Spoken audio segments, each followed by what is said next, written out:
Magandang gabi po, Luzon, Visayas at Mindanao.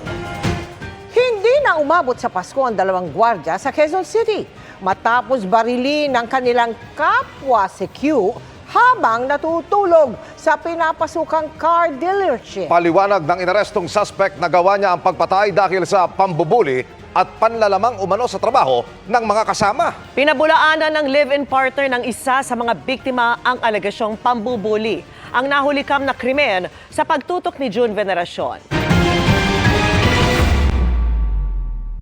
Hawak na ng pulisya at kasama sa investigasyon ang kuhang ito sa pagpasok ng isang lalaki sa service lounge ng isang car dealership sa Quezon City. Nilapitan niya ang isang natutulog sa sofa at binaril ang malapitan.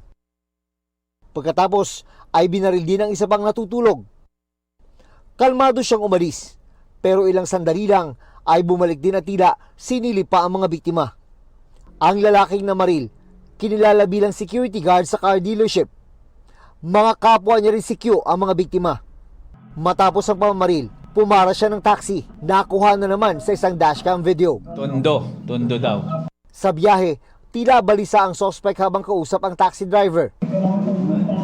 Kailangan makauwi sa amin. Mamatay tatay. Tawag daw si mamaya, namamadali na itong pasero.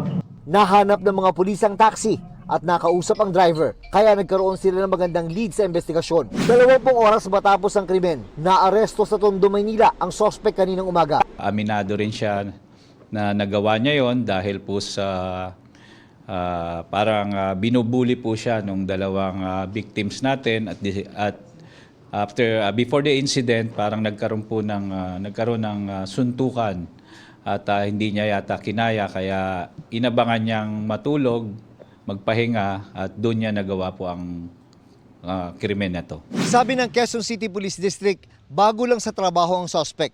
Nagtanim daw ito ng galit sa mga biktima na mas senior sa kanya bilang gwardya dahil sa pambubuli at panglalamang sa trabaho na sinasabing naging dahilan kaya siya namaril. Ang isang biktima may tama ng bala sa ulo. Sa leeg naman napuruhan ang isa pa. Hawak na ng mga otoridad ang service firearm na ginamit ng gwardya sa pamamaril. Base sa investigasyon, nag-inuman ang mga biktima at ang suspect bago pamamaril.